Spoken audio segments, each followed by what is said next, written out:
Paz do Senhor Jesus. Hoje estamos iniciando o nosso 8º dia de exposição em Deuteronômio.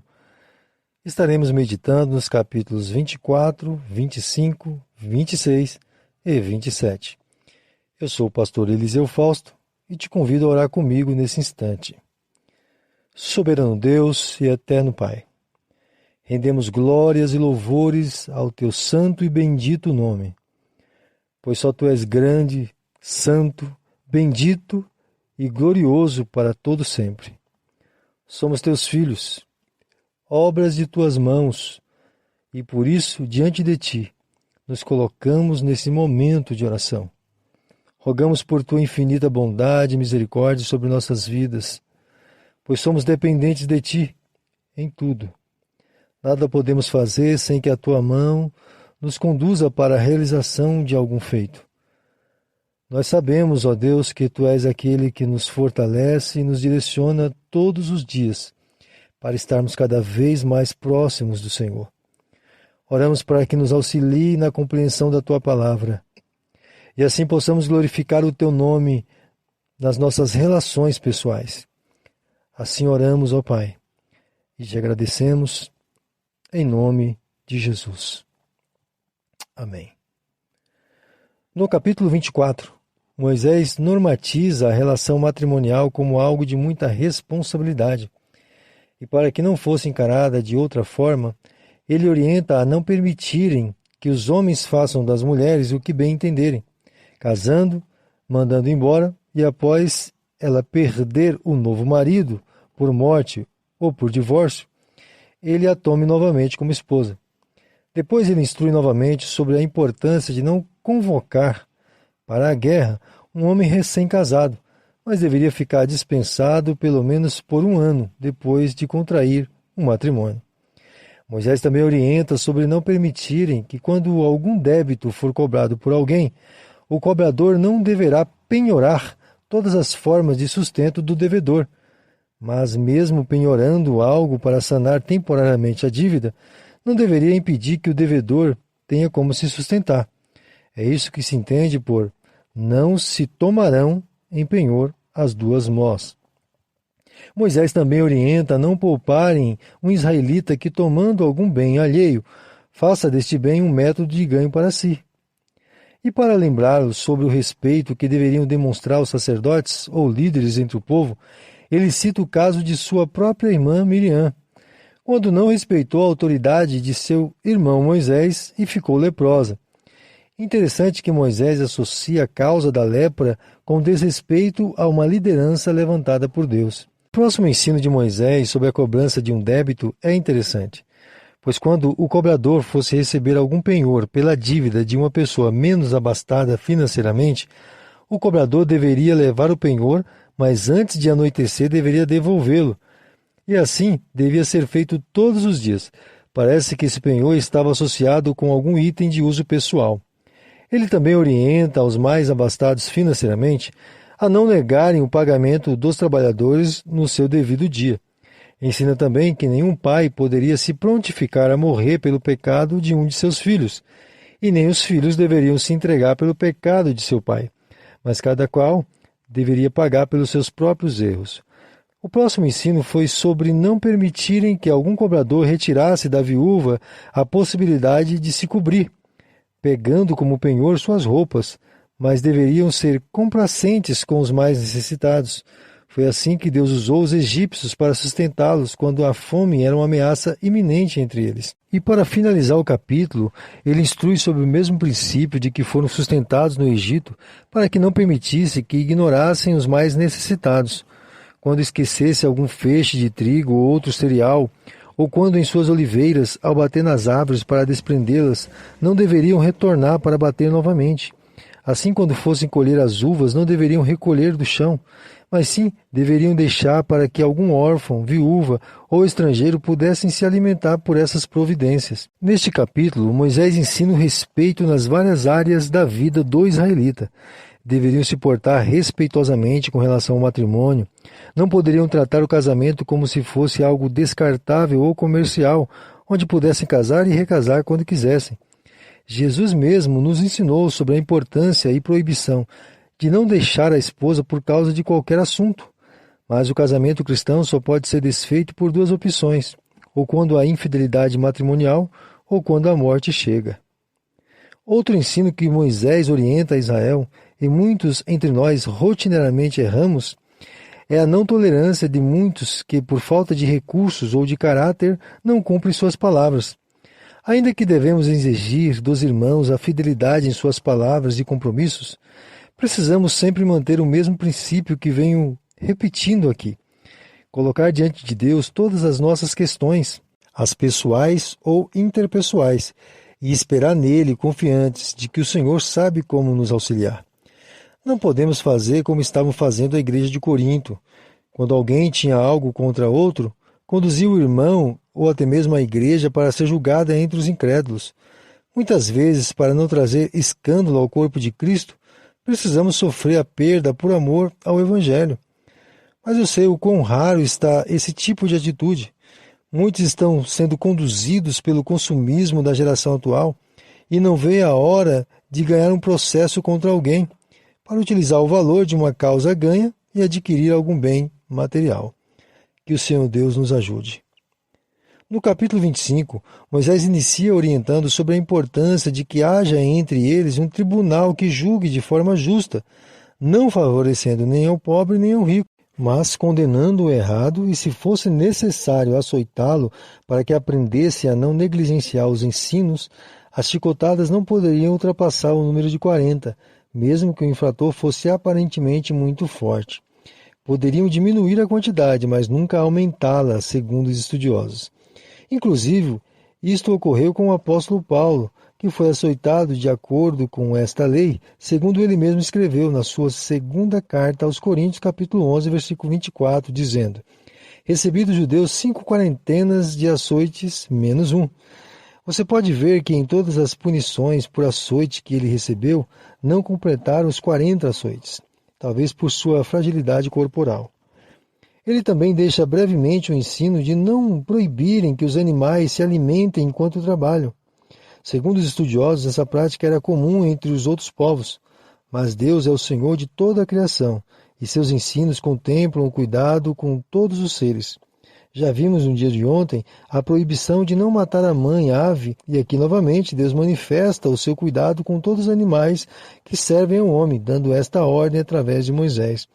Ainda que seja uma realidade esta proibição acerca do animal que trabalhava na seara, vimos que o apóstolo Paulo, inspirado por Deus, nos concedeu um entendimento que vai além do simples cuidado de um animal, mas também da importância de não negligenciar o sustento para aqueles que se dedicam no serviço da obra do Senhor, conforme você pode ler na primeira carta de Paulo aos Coríntios, capítulo 9, versículo 9. Moisés também os orienta sobre a importância de se manter a semente de cada família em existência contínua em Israel. Assim como não deveriam contribuir para a extinção de qualquer tipo de animais, também deveriam contribuir para a permanência contínua de todas as famílias. E caso alguma das famílias não pudessem ser continuadas por esterilidade de alguns dos parentes em morrendo prematuramente, o mais próximo deveria casar-se com a mulher e gerar filhos dela, a fim de não extinguir a família em Israel. Interessante que Moisés ordena que uma cerimônia de vergonha e desprezo seja realizado quando algum parente responsável pela continuidade da família recusar casar-se com a mulher viúva.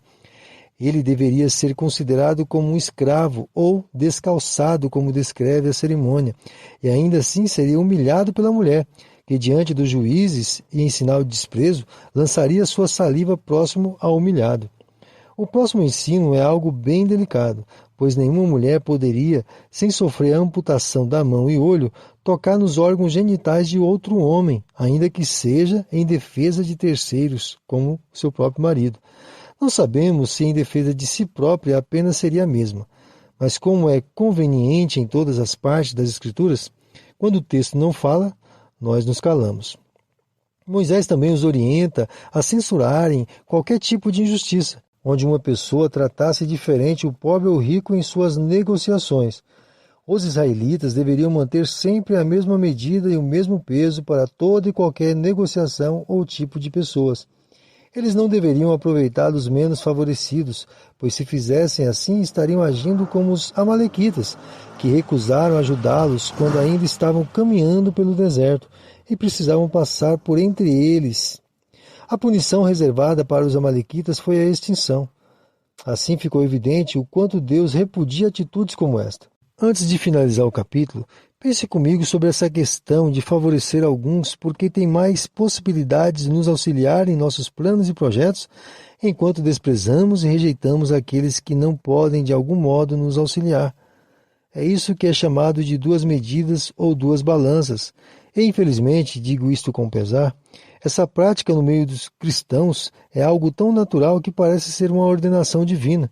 Muitos buscam se relacionar e assim ter próximo de si mesmos somente aqueles que de alguma forma somarão com seus próprios ideais, enquanto outros, até mesmo com o coração envolto em amor, tentam se aproximar de tal pessoa, mas é rejeitada por ela simplesmente por não ter subsídio suficiente para contribuir com seus ideais. Que o Senhor nos ajude a sermos justos em nossos negócios e relacionamentos. No capítulo 26, Moisés inicia o capítulo orientando a nova geração sobre a necessidade de apresentarem a Deus os primeiros frutos que fossem colhidos na terra de Canaã. E nessa apresentação deveriam seguir algumas regras cerimoniais. Eles deviam apresentar os primeiros frutos diante do sacerdote e ali deveriam lembrar e pronunciar que todo o trajeto percorrido por eles desde o tempo de Jacó até o momento atual tinha sido de muita luta e dificuldades, mas tudo havia sido coordenado por Deus para que eles desfrutassem daquele momento. E por isso deveriam ser gratos por todos os benefícios que Deus havia concedido. Em seguida, ele também os instrui sobre levarem todos os dízimos diante do Senhor no tabernáculo.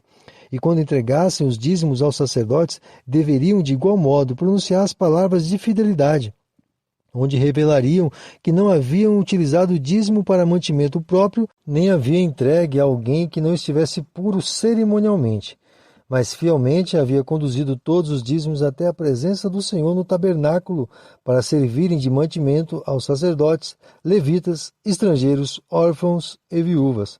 Moisés finaliza esses dois ensinos declarando que ao realizarem essas duas cerimônias na terra prometida, eles estariam declarando que seriam fiéis aos santos e justos mandamentos do Senhor, exaltando somente o nome dele. Neste capítulo, Moisés nos dá um grande exemplo de como devemos priorizar o louvor e o agradecimento a Deus antes de qualquer coisa, diante das nossas conquistas. Pois se conseguimos chegar onde desejávamos, se conseguimos alcançar nossos sonhos e objetivos, devemos ter em mente que tudo só foi possível porque a mão do Senhor nos fez triunfar.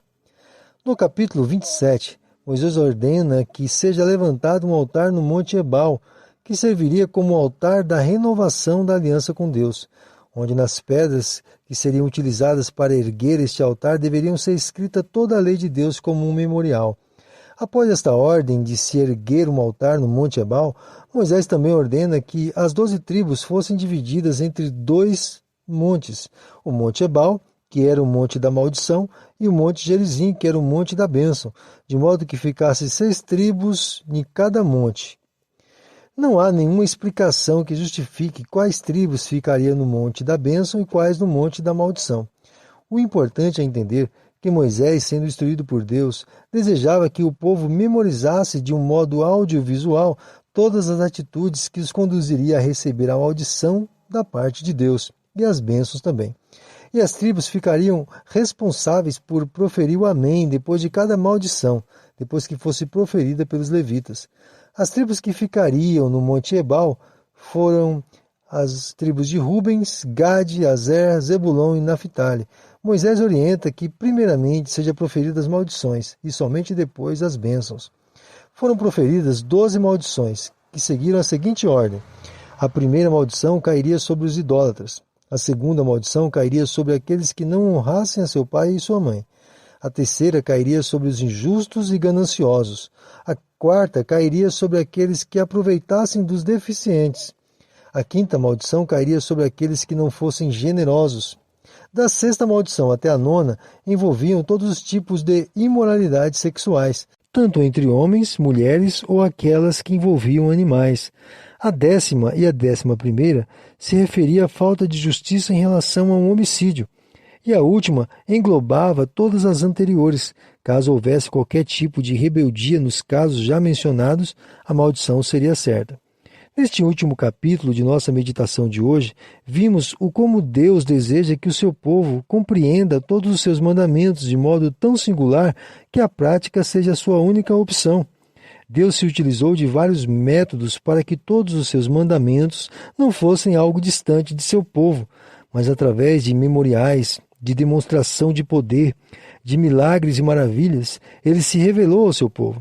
Mas o que temos contemplado nas nossas leituras até aqui é um povo que, mesmo tendo todas essas demonstrações de soberania e singularidade divina, tem se rebelado contra o único Deus Todo-Poderoso. E diante de todas essas nossas leituras, devemos observar a nós mesmos e verificar se em nós existe um pouco ou muito deste povo. Precisamos diariamente orar pedindo a Deus que nos livre de levantar a sua ira contra nós mesmos. E se algum de nós, mesmo que sem intenção, levante a sua ira, rogamos que a misericórdia dele, revelada em Jesus, nos livre de todo e qualquer mal. Esse é o meu desejo e a minha oração. E aqui eu encerro mais um dia de meditação no livro de Deuteronômio. Fica na paz e até amanhã, querendo Deus.